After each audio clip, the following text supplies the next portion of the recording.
Good afternoon. Welcome to the Talent and Growth live webinar on a very cold day. Hopefully we can warm you up with our conversation. Thanks for joining us today. This is our third episode of the series. We're going to keep doing it. We're having some good feedback and good interactions. So yeah, as long as people keep coming, we'll keep doing it. So today's topic, we're talking about how to scale a business sensibly. And I think what we mean by that, we could go down a couple of different routes with it, but the main one for me, and this came from a conversation myself and Isabel, maybe late last year, is that we all know people who have been let go in talent acquisition and in other areas, good people. And a few weeks ago we covered an episode of what TA can do when hiring freezes stop. But actually, there's also perhaps a bigger picture issue, perhaps sometimes, in that sometimes businesses maybe hire unnecessarily. Maybe they hire to get that hyper growth, rather than just hiring pragmatically and sensibly. And I think this conversation is really around how TA and us in TA can play a role in that, and then what we can do to help it. So we'll go into that. It will take us down a couple of different roads. But before I do that, let's get to the intro. So Isabel, so it was your idea, and I spelled your name wrong on the poster. I'll start with you. Isabel, do you mind giving a quick intro into who you are and what you do? Absolutely. Cool. Well, thanks, Paul. So I work at a fintech payments company called BB&K, based in London, and really facilitates payments for businesses globally. So really looking at EU, UK, Asia and Africa. And so I've been with the business for about 2 years now, from its very, very early startup phase, where we were about 30 people. And now, in fact, next week, we are going to hit our 200 people mark, which is seen incredible growth. Sensible scaling, not hyper growth. And yeah, I have worked in the talent team. The talent team has been the people and talent team up until very recently. So I've really been doing everything all the way from the recruitment and sourcing all the way through to people management and onboarding and all of the people side of things as well. However, we do now have an incredible people team sort of taking over some of that function. So I'm really concentrating on recruitment, really looking at commercial recruitment in particular. Fantastic. Thanks, Isabel. And Charlie, freshman away day, straight into a webinar. Admire your gusto. How are you doing? Do you mind introducing yourself, who you are and what you do? Yeah. So I'm Charlie. I work as head of people and talent at Feast.it. So Feast.it is an event booking platform. So whether you're booking your own personal wedding, a birthday, or if you're a festival organizer for Glastonbury, or if you're organizing the Olympics, whatever you need, you can go on and kind of book whatever you need. So Airbnb for events, we say. So tech, but in the event space. I joined about a year and a half ago. As the first kind of people and talent, and still the only people and talent employee. We were just under 30 when I joined. We're about 60 now, so similar to as well, we've been doing very much kind of like slow scaling, sensible scaling rather than hypergrowth, and coming off the back of some investment as well this year. So going through some more growth with a real focus on sustainability and security for the team. Yeah. Amazing. Thanks, Charlie. And last but certainly not least, Tony, how you doing? Do you mind introing yourself a bit? I'm great. Thanks, Paul. Thanks for having me. So my background is the last 10 years in sort of tech startups, typically as head of talent, setting up teams from scratch and then scaling those businesses. Previous to that was about 16 years in agency, which again was focused on startup tech businesses. We were one of the first to sort of start supplying to a new company called eBay. It's many years ago, if you remember that one. And in the last 10 years as head of talent, sort of covered a lot of the different ground. So from 0 to 10, from employee number 30 to 110, done from 50 to 200, and then also from 300 to 700. So seen a lot of different things at different scale, different phases. Made a lot of mistakes, seen a lot more, and so I think fairly qualified at least to show when things don't work, and then some of the things that maybe you could do to make it work better. So yeah, that's me. And what happened to eBay? Did they turn out all right? So I hear, yeah. Good. I'm not claiming anything. No, absolutely. Cool. Thanks, guys. Thanks for the introduction. So, also to anyone who is watching now, if you want to get involved and ask a question or post a comment, please do. Any good questions, I'll certainly pose them to our speakers. So, first, let's start with a question for me then. First of all, so let's begin with discussing if and what the responsibility is for TA when it comes to scaling, and how much influence can and should we have on hiring plans. So, Isabel, let's go to you to start, if you don't mind. Absolutely. So I think the responsibility of a TA really varies on what stage you are as a business. So, in the very startup phase, you're working very closely with founders, and you don't have very many sort of senior members of staff or even execs. And really your responsibility there is to work with them with just a vision. You don't have much of a culture or sort of policies to or even much of a brand really to talk about, but you're really selling that vision to the execs and really or potential execs, and really looking to bring in the right senior members of staff to really execute on that. So I think the startup phase, that's the responsibility of a TA, is to work closely with the founders of the business to be able to bring in those top level employees to really execute on things like culture and things like that.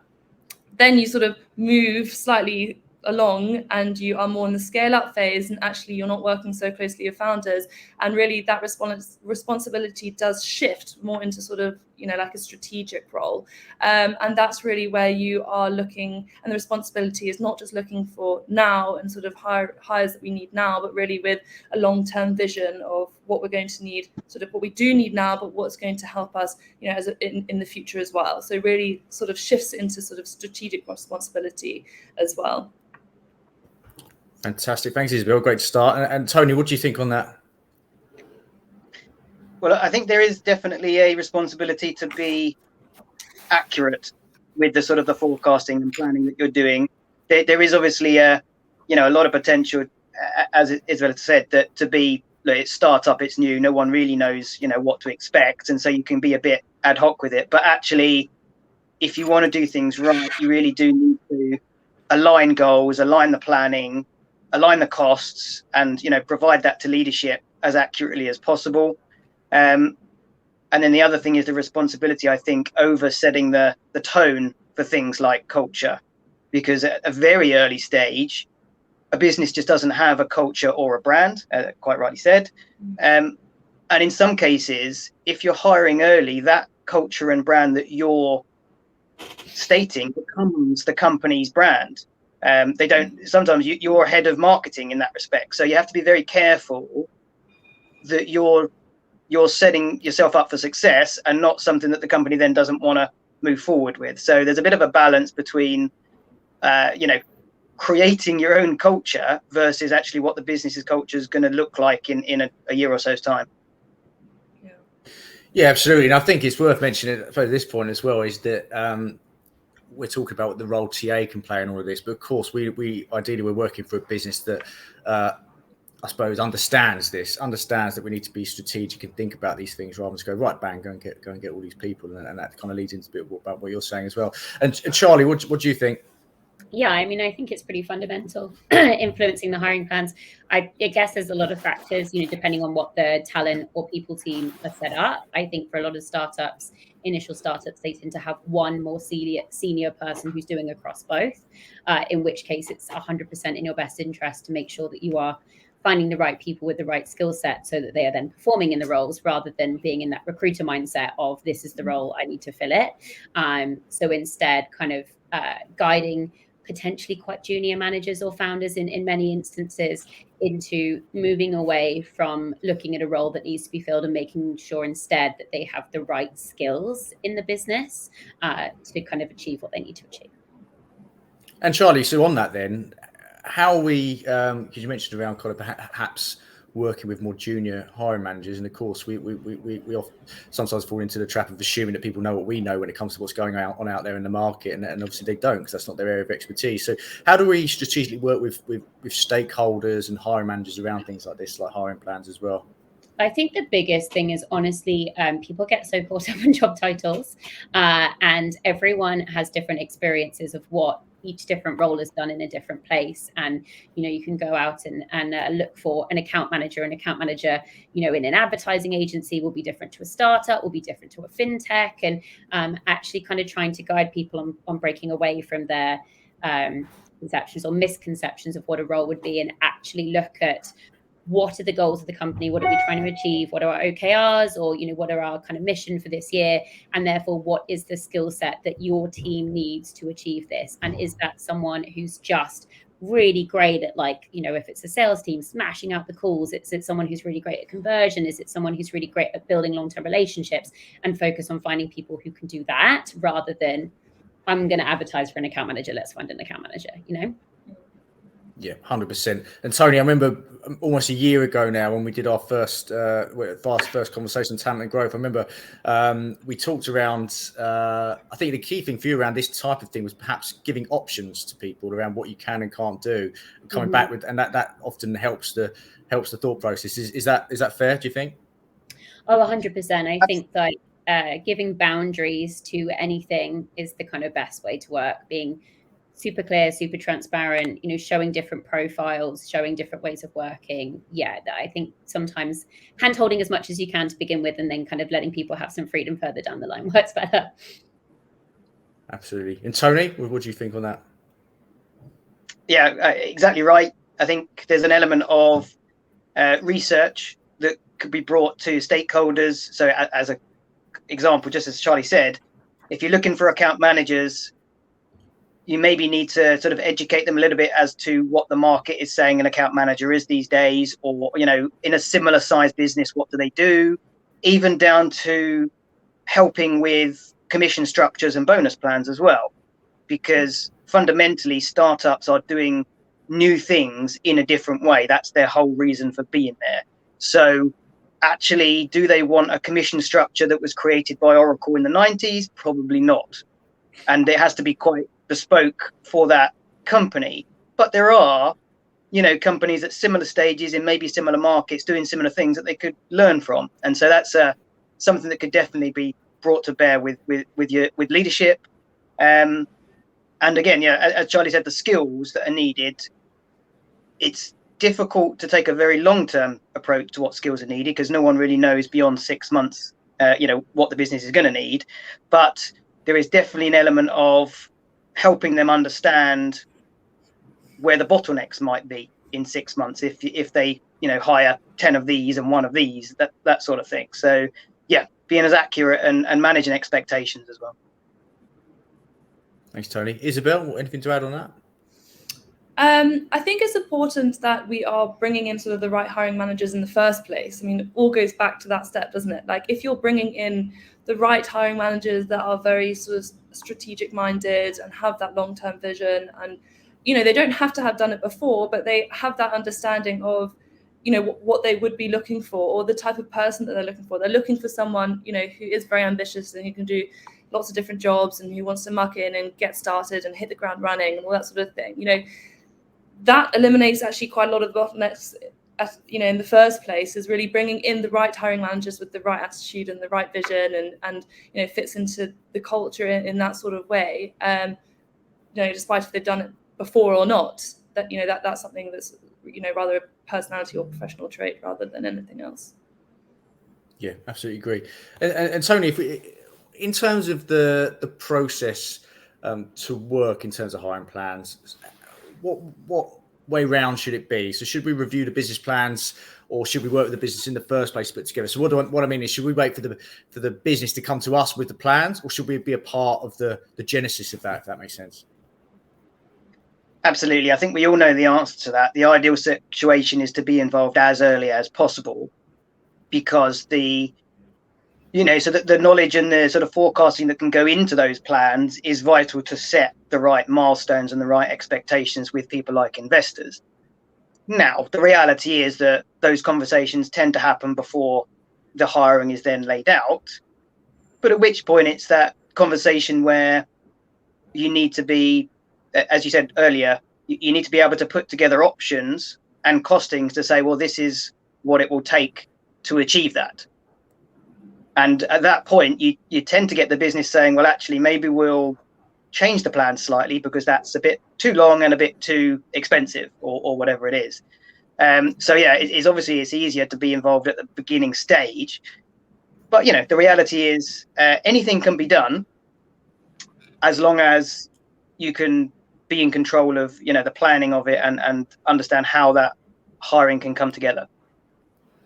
So why do you think it doesn't happen like that? So I suppose there's the investment piece, fine, but in terms of, so I've had it before where I've had an in-depth hiring plan brought to me, and I've said, well, immediately I've been able to say, well, that's not going to happen. We're not going to be able to get that because this is what's going on in the market. So why do you think that TA aren't automatically included into that conversation? I think the easy answer is that it's discussed at C-level and they ratify each other's plans and then they set about executing them. And unless you have let's say a chief people officer in those meetings or someone representing talent in those meetings, you're going to get that dynamic. Now, contrary to what you said, I would always say, if someone gives me some hiring plans, I'd always say, yes, no problem, we can do that. But let me come back to you with a plan of how we're going to do that. And then when you do that, sometimes they say, well, okay, that's not feasible. Let's think again. But I think, yeah, generally it's businesses are trying to move at pace, especially startups, and they're looking at the output rather than how to get there in the first instance. Yeah, agreed. Charlie, what do you think? Yeah, I mean, I was very much agreeing with what Tony said, and I think in many instances when they've been discussed at that senior or C-suite level, the goals or what needs to be achieved is immovable to kind of reach the company's goals. So you kind of have to figure out how you can help them get there with those roles sometimes, and sometimes there is a little bit of kind of wiggle room.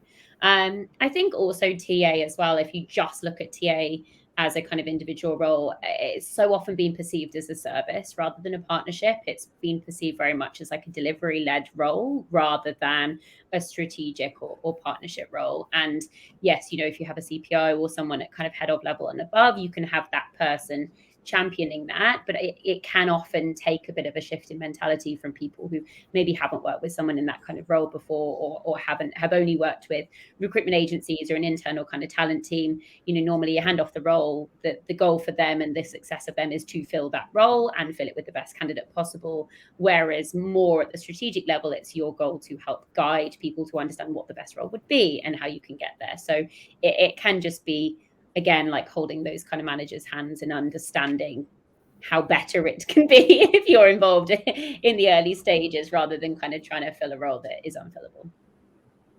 Yeah, agreed. And I think, look, Isabel, rightly or wrongly, we're judged by the delivery side of what we do, regardless of external factors. So, Isabel, should we be pushing back on whether we need to hire people at all in certain areas? And are we doing ourselves out of a job if we do that? I think, I mean, I've always said this, like having an opinion and having a view makes you more valuable. That is why we're hired, is to do our job and not always just do what we're told, but also sort of thinking outside of that box and thinking further than just the job spec that we're told to fill.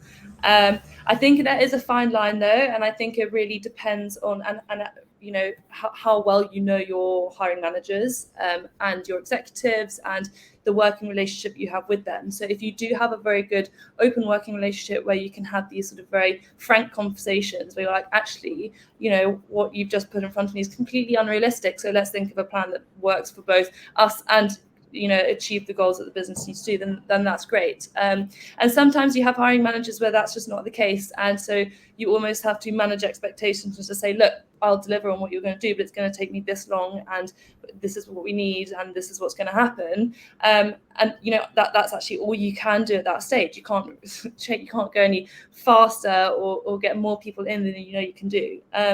So I think I don't think you're doing yourself out of job whatsoever by having an opinion, having a view. But I don't think it necessarily comes from pushing back. I think it more becomes around sort of having those open conversations and really setting expectations and, helping managers to really think about something that they may not have thought about before. So, they might be wanting to recruit for a role, and actually, someone who's joining the business in 6 months who could fill that role just as well, and actually, we don't need to hire, or we can look for it internally. And it's really, they might not necessarily have sight of that, whereas we do as a TA team, and something that we can sort of help them with. So that's not necessarily pushing back, but we're not necessarily filling the role in the way that they want us to fill it.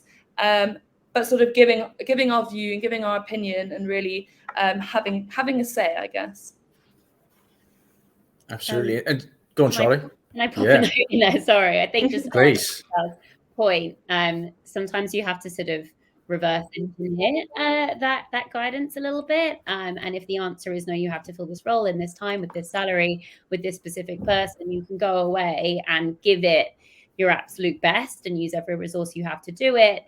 Create a spreadsheet of perhaps what everyone's salary expectations are if they don't align, or how many people you've reached out to and how much response you've had, or actually create it as a learning experience by collecting the data internally. And then sometimes it's helpful to go back and be able to say, absolutely, I've gone reverse way about it, if you listen to me in the first place. Absolutely. And they have to trust that, you also do know what you're doing. You are sort of, you work in the industry, this is what you do day in and day out. And there's knowledge that comes with that. And you're here to share your knowledge just as much. Tony, what do you think? Well, I think overall the stakeholder management piece with talent teams is incredibly important. And to have that relationship, you generally have to build that trust. And across the whole team as well. So not just, let's say, sort of the seniors in the team, but also everybody that's working with hiring managers. And you only get that from having these good conversations, having regular check-ins, pushing them a little bit, giving them information, and training the talent team, right? So, don't purely expect to hire, a good TA and then think that they're going to be, standalone and going to work well.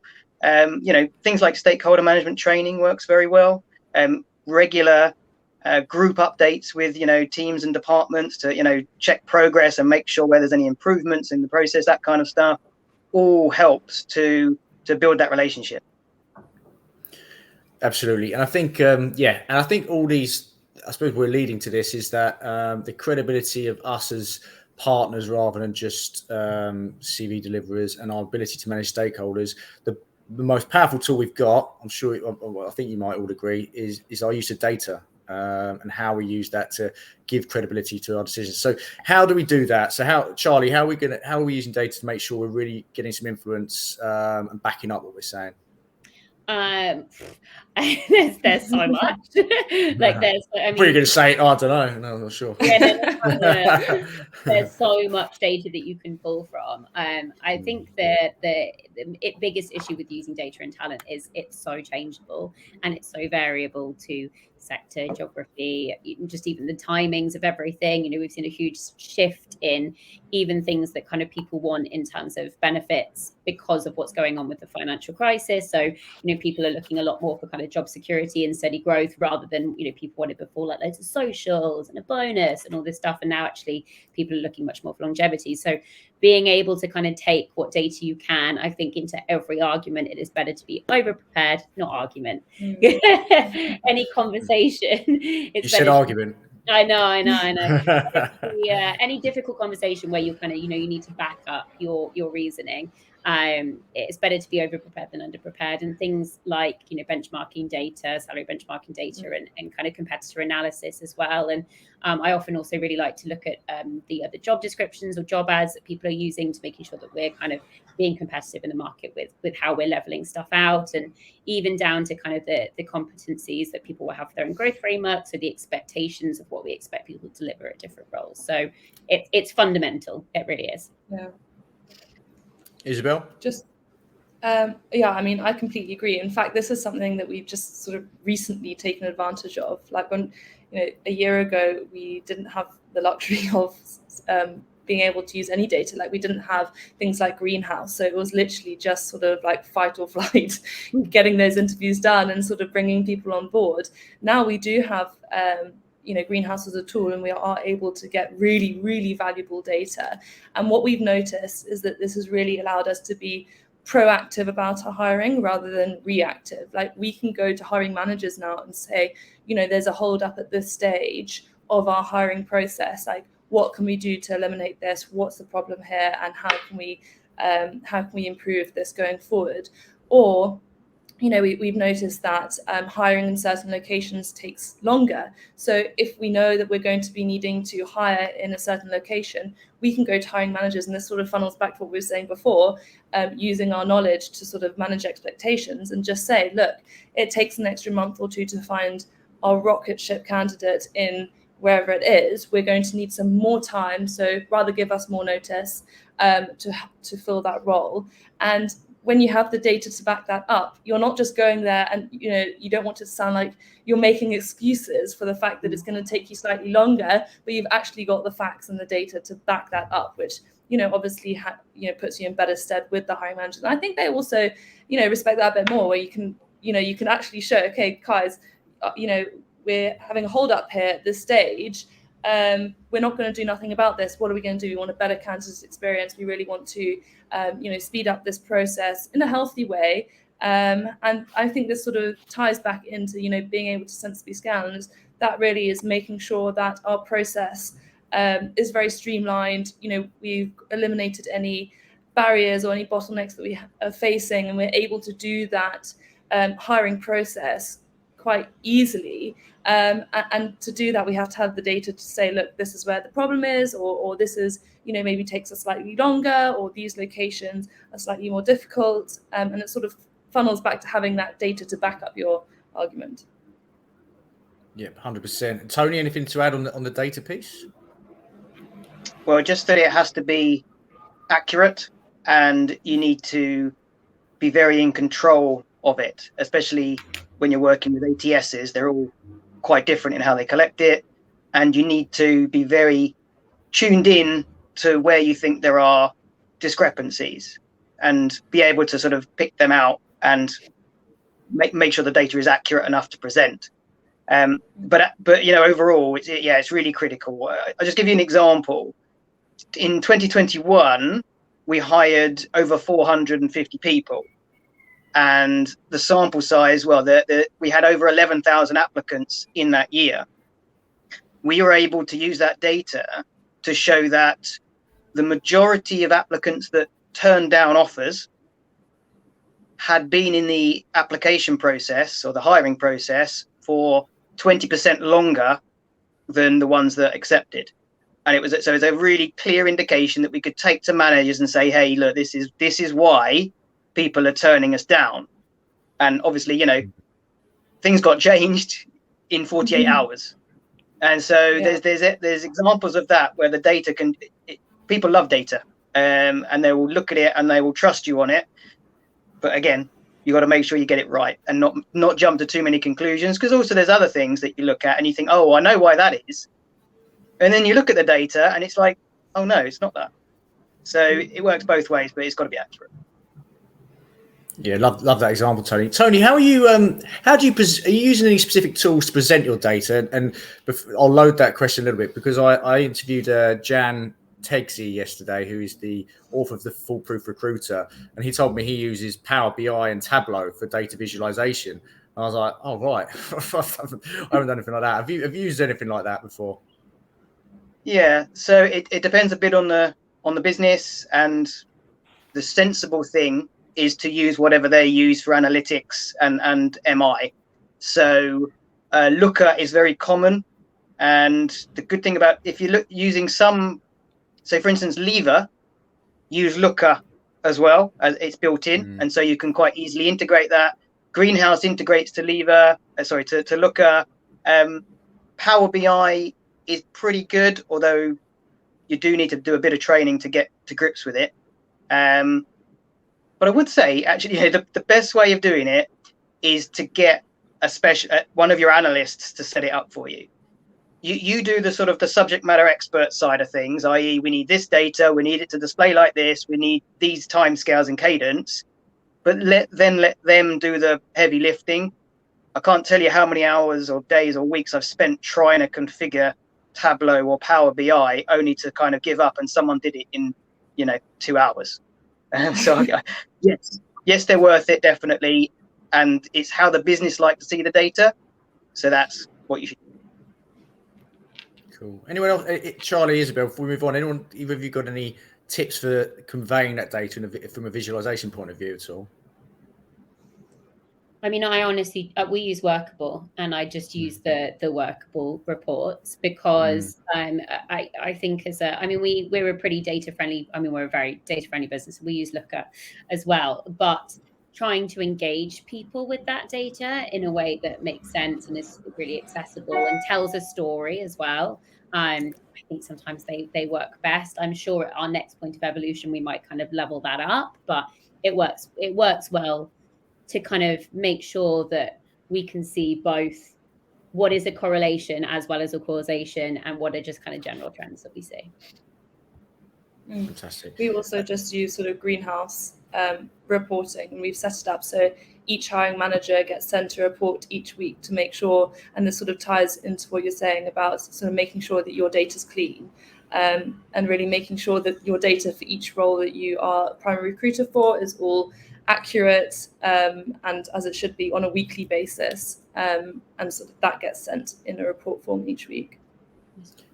Just had a comment from Laura, just in terms of the actual what exactly we're presenting to our boards. What is the top line stuff, Isabel, that you're showing to the powers that be? I mean, at the moment, our reports that we have are fairly basic. As I said, we've only just got our hands on sort of being able to use this data. So at the moment, we're really sort of gathering information for those dashboards. So that would be obviously like time to hire, which locations we are recruiting for, and how long in each stage, how long candidates sit in each stage. Reasons why people are rejecting is really super important, as obviously we want to try and eliminate that. We want everyone to accept our offers. So just having all of that, and then we can take that information and then relay that onto our hiring managers and obviously our board members. And that's, for example, an example of that would be that we found a common theme was that lots of the women that we were looking at are looking at sort of different benefits, for example, like maternity policies and stuff. And then we take that information, we talk about it as a business, and as we're scaling, these things have to be spoken about at a board level. So that's something that, we do take this information and try and do something about it. Fantastic. Tony, any additional go-tos in terms of the actual data that you always present as your must-haves? Sure. So time to hire, number of hires, splitting that up, permanent contract, look at percentage, offer acceptance, look at percentage of direct hires versus agency hires, look at referral percentages. What else? So cost per hire. The next level to that is quite tricky, but it depends on if your business is able to plan longer term. You can look at progress on the hiring plan, and you can also then factor in the cost per day of open vacancies. But it's tricky if you're really early. Referral rate, referral success in terms of passing probation, and then the last one really is quality of hire. I've not mentioned diversity or inclusion or anything like that yet, but quality of hire is tricky as well, because you need other data really for that. But they're the main ones I work with. Fantastic. And Charlie, just before we move on from data, and everyone loves talking about data, everyone asking questions about data. But anything else that anyone hasn't mentioned in terms of the must-haves that the Feastit people want to see about? Yeah. I mean, quality of hire is really important for us. So we do look at probation pass rate as well, so that we can make sure that we're getting that as kind of aligned as possible, or time to ramp up to performing role. And DNI is really important for us as well. So we do track if people are willing to share their background and their religion and their gender identity. So we do collect that data, but only if people are willing to share that. There's an opt-out, so we don't get a huge amount of that. Gotcha. Perfect. Laura, I hope that answered your question. Thank you for asking it. And then, so if we go back to, I suppose, the the foundation of this conversation, which is, I suppose, it came from saving people instead of needless hiring, which results in people getting let go. Internal mobility can play a massive part in that, because it means that if one area of the business does go quiet, you can look at your skill sets and how you can put them into another part of it without losing that person. So internal mobility schemes are great for lots of reasons. It's shown to help retention if people can see cyber moves as well. So it's really, really, really important. So Isabel, if we talk about internal mobility for a second, how does that look like? What does it look like for you in terms of the role TA plays in that? Absolutely. I mean, this is something that we have found to be extremely important in our sort of culture and our TA function as a whole. So what we found is that it gives room for a lot of promotions and recognitions and opportunity for career changes. And the way this really works, and the reason that the TA function really hold the majority of the responsibility for this, is that our employees do go through sort of a formal recruitment process as any external candidate would. Obviously, they have a bit of a step up because they already know the business, we know their culture fit, they know the industry, they know the systems, all that sort of thing. So they are automatically at a bit of an advantage. But they do go through the normal process. They have interviews with the hiring managers, and it's very open. I mean, we really encourage it.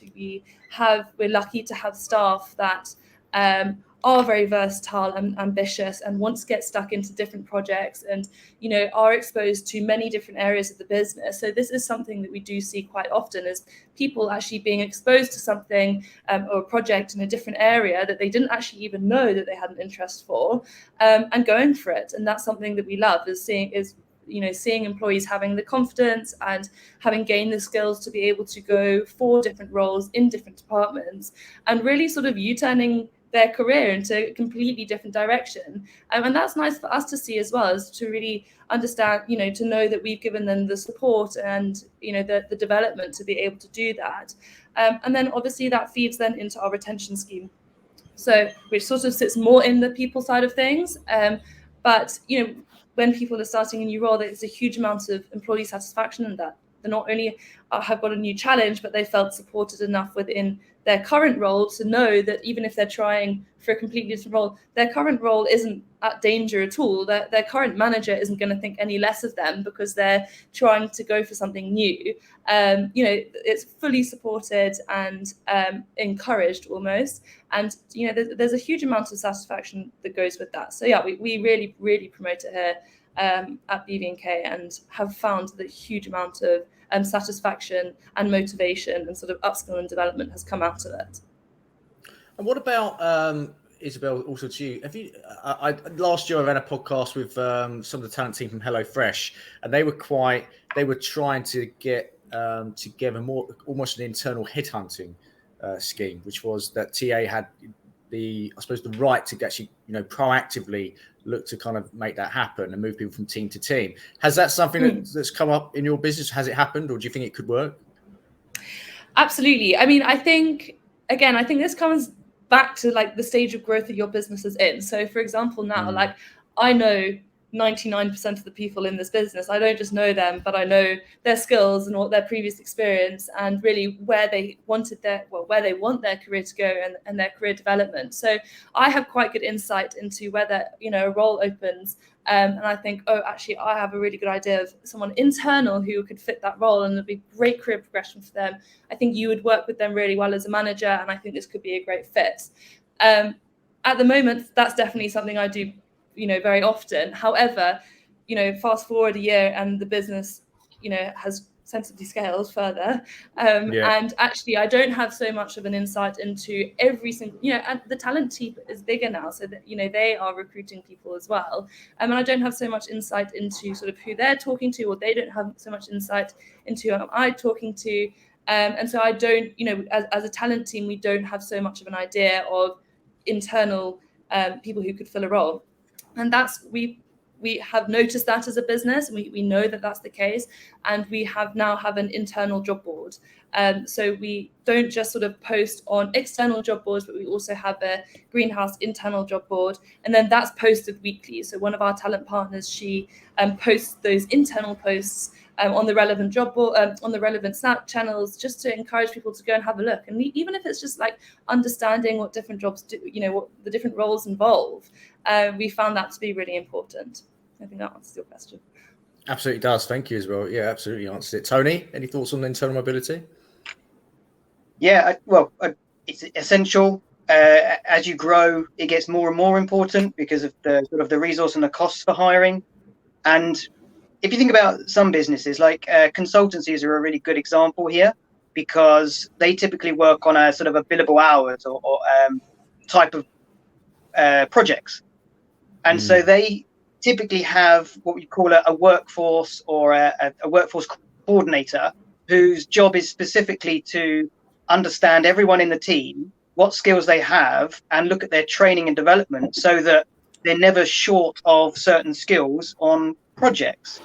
The reason they do that is because they earn money off of all of these different skills. Now, if you transfer that into a different type of business where it's just, internal, working, it works exactly the same. If you've got all of these skills that could learn these other skills and could save you lots of money and time and resource in hiring new teams, well, why wouldn't you have that?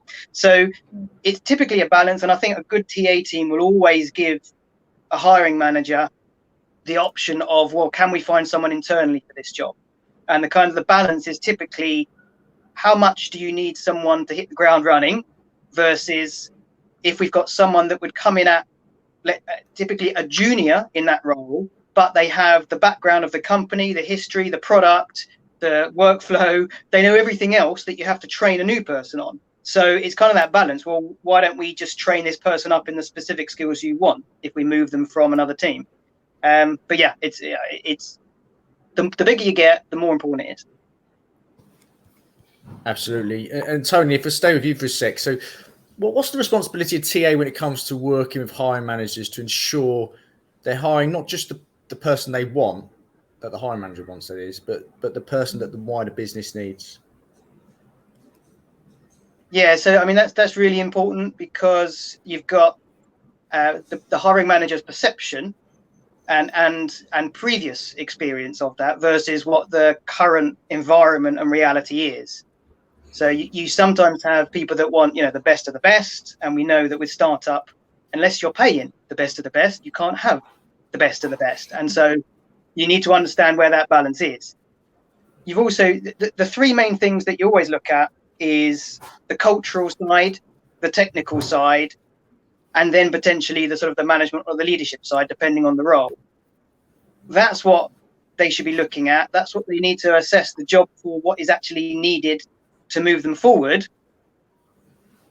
And that's all it should be. It shouldn't be where they worked before or, what kind of necessarily specific experience they have. It should really be how they align with the technical skills, the cultural skills, and potentially the leadership skills. So hiring managers need help in focusing on those things. Absolutely. Charlie? Oh, sorry. Go on, Isabel. Do you want to jump in? Oh, sorry. I just had one sort of comment on that. I completely agree with you, Tony. And actually, we have just started sort of implementing an expectations doc. And this happens where hiring managers write on a document or put on a document what the expectations are for this person or candidate or employee to do in the next 30 days, 90 days, 6 months, and then long term. And that really helps sort of hiring managers to not just focus on the now. And this does funnel back to also having hiring managers that are strategic thinking when they come to hiring. But it does help actually putting it on paper. Okay, what are these guys going to be doing in the next 6 months and a year? And then being able to present that to the employees or new starters to say, this is what will be expected of you in the next 3 to 6 months and throughout your probation. And that gives a good alignment between hiring and starting, and then following through on that as well. And I do think that helps hiring managers to think about sort of what they need now and the wider business needs as well. Thanks, Isabel. Charlie, go on. Yeah, we do the same thing, and we do that at sign-off stage. So actually, we kind of challenge our hiring managers or head of department, whoever's kind of championing the role, to make sure that they're putting forward those like KPIs and success metrics, like both ongoing for the role, but also at the kind of 90-day, we call it a 90-day plan mark for those passing probation. So we're really clear in understanding like what impact we need to see from that role for it to be a success within the business.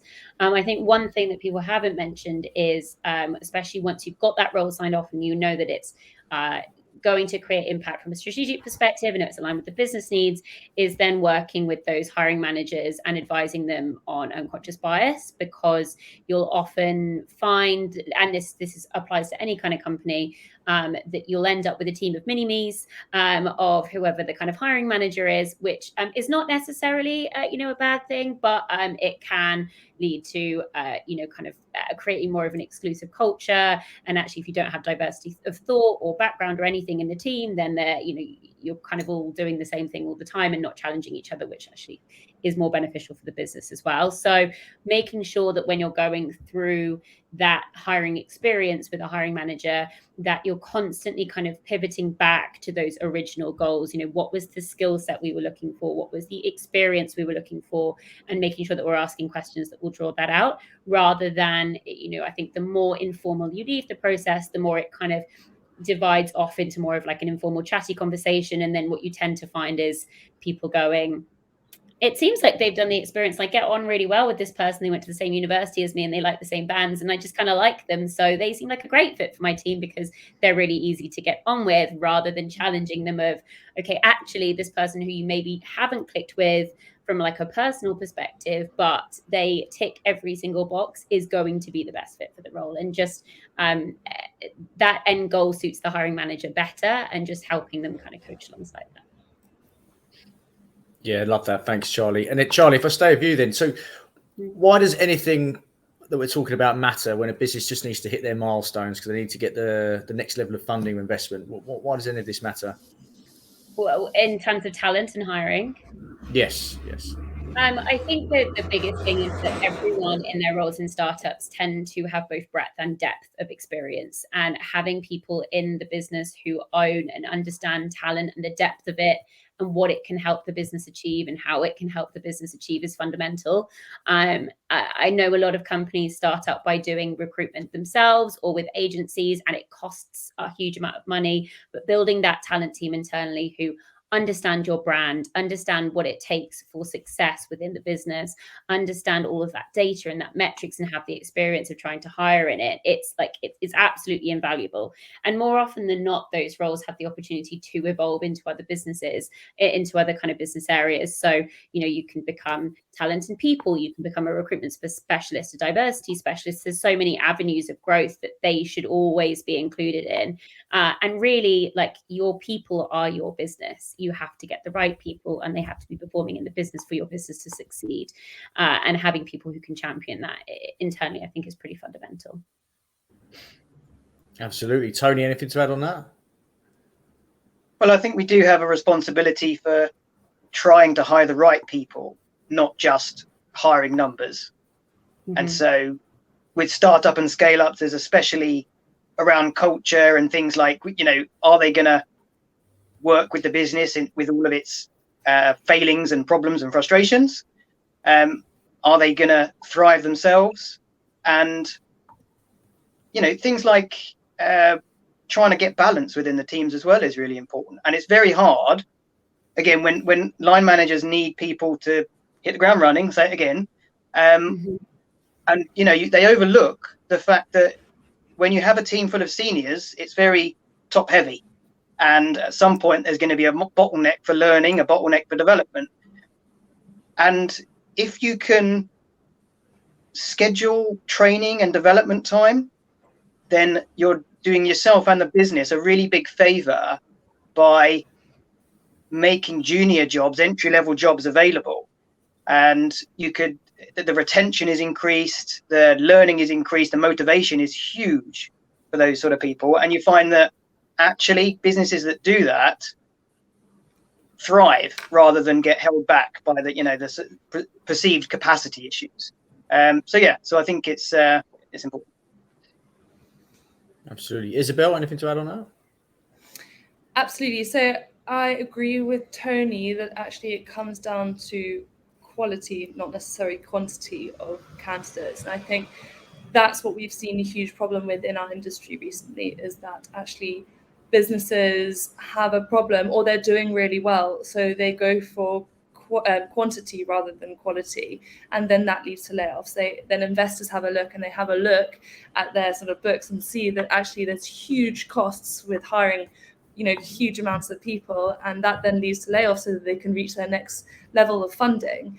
Whereas actually if you have really high performers that can wear many different hats when needed to, and are happy to get stuck in different projects, and work very collaboratively with other teams, that's actually where you find that really quality talented candidate. And actually, what BVNK is really, really good at is being very lean. So, we are only looking for quality. Like there's no sort of pressure or anything to fill roles quickly or with sort of a large number of candidates. We want, candidates or employees who are of the top quality and who are going to be able to do many different roles and muck in when they need to, and want to do that, and be really sort of engaged and enthusiastic about doing that.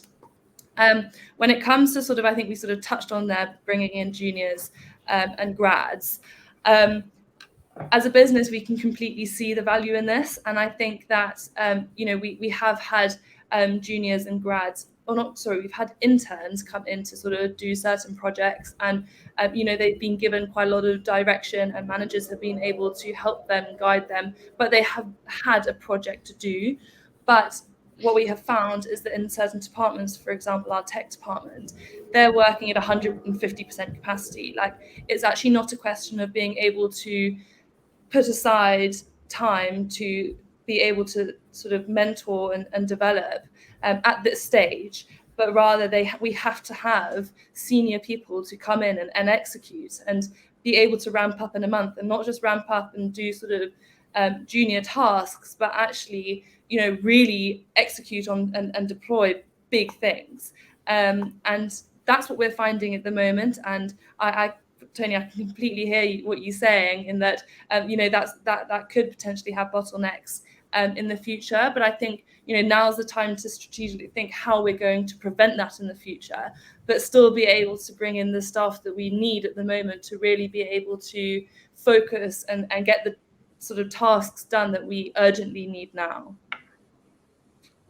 Yeah, I mean, I completely agree with you, Isabel. We're, I guess, kind of at a similar stage of business, and I think as someone who represents kind of talent and people, you have a duty of care to make sure that the experience for any employee is set up to be the best possible that it can be. And often in a startup, when you're still finding a way, you're still learning, you're still getting some of those processes, and even defining what roles even look like, you just are simply sometimes not set up best for someone to have that really good experience when it could be their first experience in business, and you can't give them that support and kind of lay something out kind of really clearly for them. But definitely, like, it's fundamental to how the business will grow, but just picking the right time when you're making sure that someone's going to go away and go, that was the best internship I've ever had. I want to work there. I want to go back there. Not, Jesus Christ, that place was a mess. I had nothing to do, whatever it is. Yeah, and you can see it does them sort of like a disservice, doesn't it? And young employees and young sort of when they're starting out in their career, that's huge. That's a really life-changing opportunity for them. And if we as a business are not able to provide them with the support and the tools that they need, or even the mentorship or the education or the upskilling, we're not doing our part as a business. And I think what we're saying now is that at the moment, it's not a question of like time, because certain departments don't have that time. And certain departments do, and we've seen, for example, like our customer service team is mainly juniors, and that's been fantastic because it's really given them really good opportunity to learn the industry and the business and our clients and our merchants and things like that. And then they've gone, and we've seen that internal movement again into different departments. And our head of customer service is really amazing at mentoring and giving that support and always being available to answer questions no matter what, and pushing to really upskill in different departments. And he's fantastic at that. And in that customer service department, it really works well. However, in a lot of our departments, we're just not there yet. Fantastic. Well, look, I think that's a great place to finish up. Thank you all to the speakers. I'll just run through quickly. Charlie, if anyone wants to reach out and pick your brain on anything we've talked about today, what's the best way for them to do so? LinkedIn message, or you can email me at charlotte.lamb, that's LAMB, at feast-it.com. Thank you. Isabel, same to you. Same to me. My email is isabel.mcparland@bbnk.com. And Tony? Yeah, 3 out of 3 on LinkedIn every day, as we all are. and if not, it's Tony at mypromotion.tech. Amazing. Well, look, thank you very much for tuning in this week to everyone who's listened and watched. Hope you enjoy it on the podcast as well. And to the 3 speakers, thank you very much for sharing your time and your expert advice. Thank you. Thanks so much. Bye, Paul. Thank you very much. Have a great day. Bye.